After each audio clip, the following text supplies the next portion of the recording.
Hello, everyone. My name is Yahira, and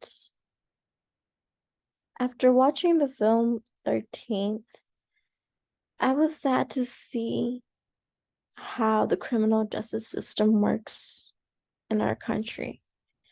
There is a mass incarceration that only keeps growing, and mainly they are filled with people of color. As the film states, in 1972, the prison population was 300,000. And now it has increased to 2.3 million.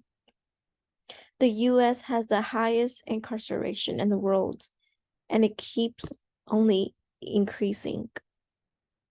I felt good that I had the chance to get to know this information because I didn't know much about mass incarceration and how it's mainly affecting people of color. But I also felt angry because there's not much being done to prevent or reduce the amount of people that are going to these jails and prisons. Also, that many of these people that are in prison and jail are mainly African Americans. As the film states, Black men account for roughly 6.5% of the US population, and they make up 40.2% of the prison population, which means that they are the majority filling up these jails and prisons. And this brings questions about why people of color are sent to jail and prisons the most. And it all starts back with slavery. The inequality between whites and people of color that we saw back then, we also are seeing this now in society. The most surprising thing that I learned is that mass incarceration would be a challenge to stop or prevent because, as the film states, it has been monetized.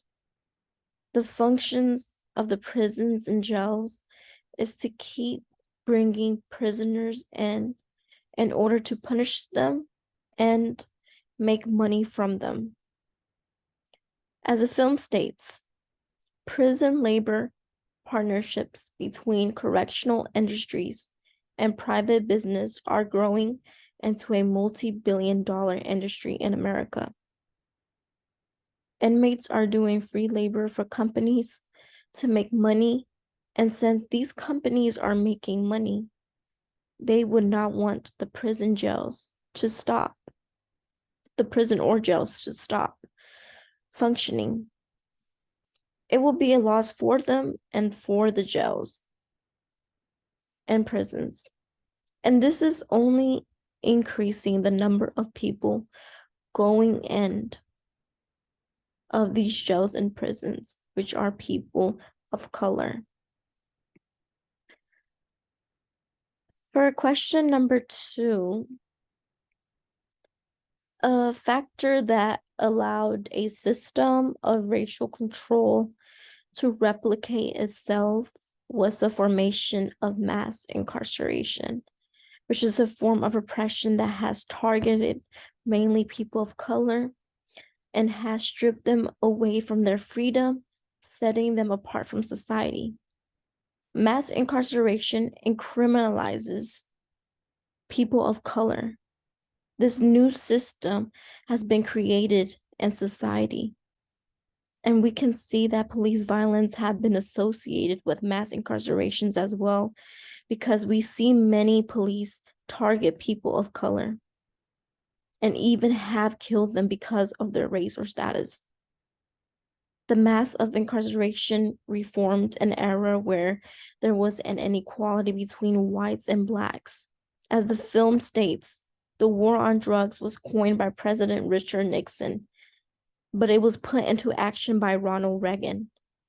And it was supposedly set to prevent drug abuse, but the aim was actually to throw persons of color into these jails and prisons.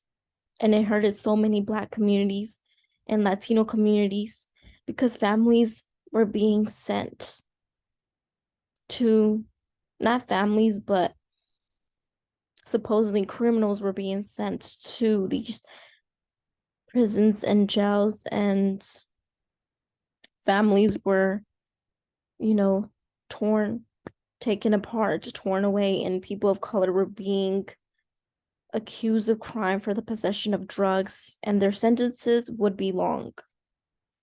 Also, the media was an influence on mass incarceration to even grow. The media was portraying people of color as criminals, which created fear among the public. The media would call people of color super predators, which was effective because it got the public to be scared.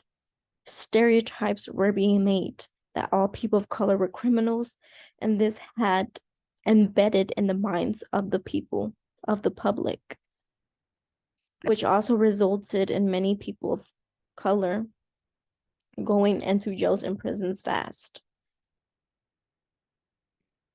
Question number 3. The 13th has characterized our criminal justice as unfair and unjust, especially to people of color, because the majority are in jails and prisons. The criminal justice system is looked at this new system of slavery for people of color. As the film states, about 97% of who are locked up never see trial, and most of them take a plea bargain to crimes they didn't commit because they don't want to go to jail for long periods of time. This film shaped my understanding of the prison system by describing it as an oppressor to people of color. And we can see this with the case of Kalief Browder, who was in jail for 3 years without trial for a crime that he didn't commit, and he refused to take a plea bargain. And several times he had attempted to commit suicide in jail. 2 years after his release, he had hanged himself. This confirms my understanding that there is prisons, jails that can create harm, and it's an oppressor to many people of color. It can hurt physically, emotionally, mentally, and there is more harm being done to an individual who is being sent to a prison or jail. As the film states, there is little or no rehabilitation once someone come out of prison or jail, and there has been a label put on them, a criminal label, following wherever they go, and it is hard for that person and society. Many can get good jobs, student loans, and many are denied even citizenship of, having the rights to vote. Question number 4. I knew very little about the war and drugs and crime. I just knew that the war on drugs was introduced to prevent people from using illegal drugs that would damage them. I thought war on crime was the prevention of crime. I was surprised to learn that these policies were introduced to target people of color. War on crime was set up to stop Black movements during that time, such as the Black Power, Black Panthers, and other political movements from that time. And also, leaders were also arrested, such as MLK, because he was a civil rights movement leader, and people saw that as a crime. Also, the war on drugs was a huge burden on Black communities. Many were arrested and sent to prison jails. It was unfair to many people of color. The war on drugs was the prevention of drugs by putting people of color into jail. And if law enforcement saw them with crack or cocaine.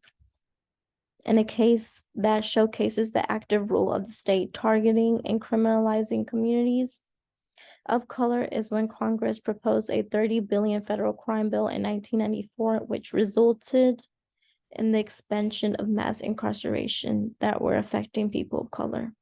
There were a lot of prisons and jails built to put criminals behind bars instead of preventing them. Question number 5. The theory of social disorganization would help us understand the social environment that people of color are living in and why there is some sort of crime rates that will be decreasing or increasing prior to that. As the film states, the government was targeting people of color, and those people of color usually resided in poor communities, which were socially disorganized. The communities were in poverty, and many resources were not available to them.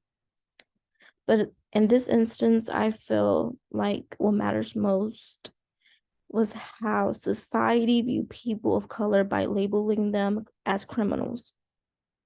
As the film states, when the war on drugs was taken into action, many African American communities were affected. And in those communities, they were mainly poor. People of color were taken away from their communities, and communities began to suffer. Even though it doesn't really show if crime rates were rising, but it do show that a mass incarceration was taking place, and mainly there were people of color. Question 6. In my perspective, I feel like I'm a disadvantage in society when it comes to my ethnicity and gender. I'm Hispanic, and we as Hispanics get a lot of stereotypes. Many think we're all from Mexico and are illegal here in the US. I've had encounters where people think I don't know English because they see my skin complexion and they judge me by the way I look without knowing who I am. Society has judged us in many different ways, and it's sad thing, but it's the reality as well. Many Hispanics, Latinos have also been affected by mass incarceration, and also many Hispanic immigrants. Many are in so-called detention facilities, but they are a prison for immigrants. We as Hispanics are also overrepresented in the criminal justice system. We are also treated unfair. Many Hispanics are also going to jail prisons for long periods of time for minor offenses. And as for me, my encounter with the criminal justice system is that it's unfair and it's unjust because I'm also being rationalized by my status. And this is it. Thanks for watching.